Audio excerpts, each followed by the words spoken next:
Hi everyone, welcome to April. I am standing in our newest building, and this is one of our main theaters in the room. And as you can see, it's made for PartnerCon, which is going to be in November. I wanted to take a moment and just relate to you my gratitude for all the hard work that happened in last month, March. Boy, it's already April, isn't it? With Icon coming and vacations, it seemed like March is going to be a struggle for a lot of partners, but it turned out to be our best month ever as a partner team.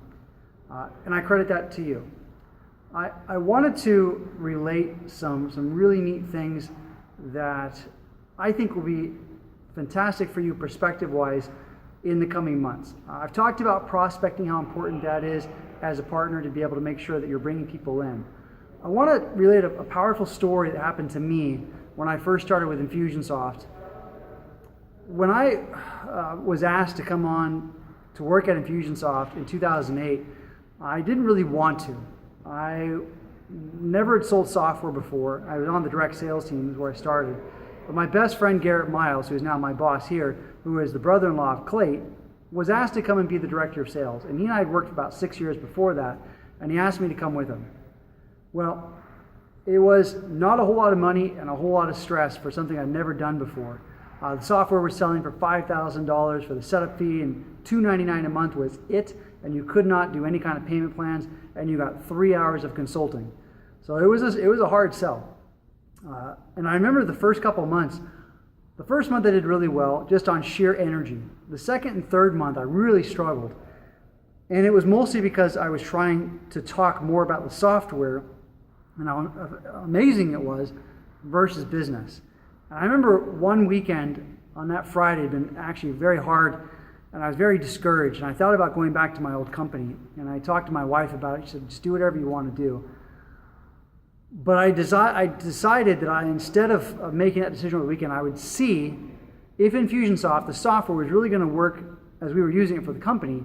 And I wanted to see what would happen Monday when I came in, to see if anybody had contacted me out of the blue.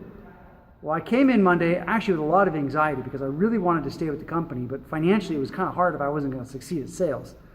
And so I came in, I sat down on my computer. I logged on, and with bated breath, I looked at my inbox. And sure enough, in my inbox was, I don't remember how many, 4 or 5, 6 emails of people over the weekend who had responded back to me, yet I had never talked to them. The power of automation. I had my aha moment. And I remember being so grateful because these are warm leads I could call and actually have a conversation with that were 70, 80% of the way ready to buy. I stopped for a moment with gratitude in my heart.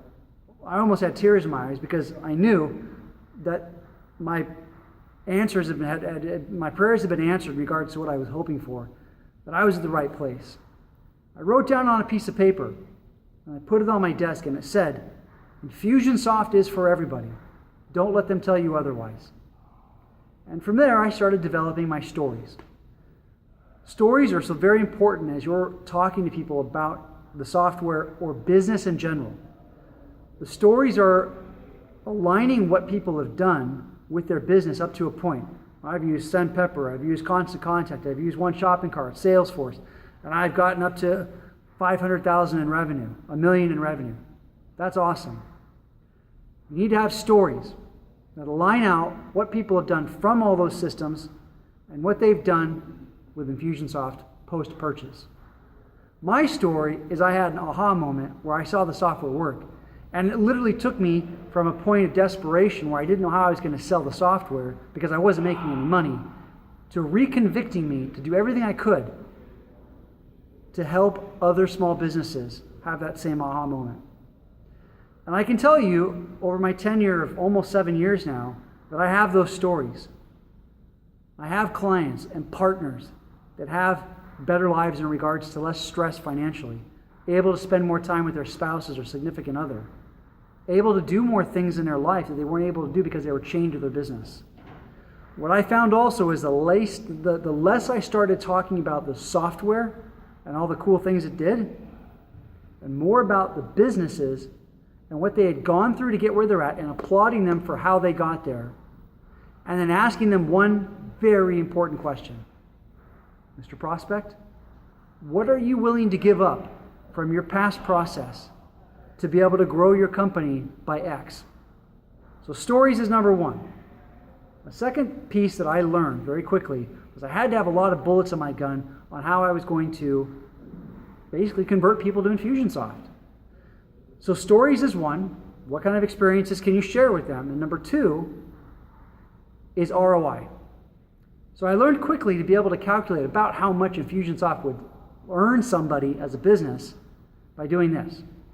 Mr. Prospect, how many eyeballs are coming to your site every month? Answer, 500. Out of those 500, how many are actually calling you on the phone, sending you an email, or somehow getting a hold of you where you can contact them back? 100. Okay? Out of that 100, how many are you actually closing each month on average? 10. And how much are those 10 people worth to you, either one transaction or lifetime? Maybe $10,000. So at 10, you're making about $100,000 a month, right? Yes. Okay. What are you doing with the other 90 who opted in but didn't close? Well, I have my salesperson follow up with them. I have my secretary call a few times. What happens after 3 months then? Oh, well, nothing. They go into an Excel spreadsheet, and then we'll send off an email once in a great while. The power on the ROI is I would take those 90 people and say, what if you had an automated system, maybe Infusionsoft, maybe not, that automatically followed up with all those people and did the work of an employee, but never called in sick, never decided to go off and raise a family, never went on vacation. All you had to do was train her. Could you get one more client in? 5 more clients in? I let them answer. I could get 1 or 2 more in. Well, that's $10,000 to $20,000 extra a month. Would it be worth it to have something like Infusionsoft in place to be able to earn that money? So now I have a story.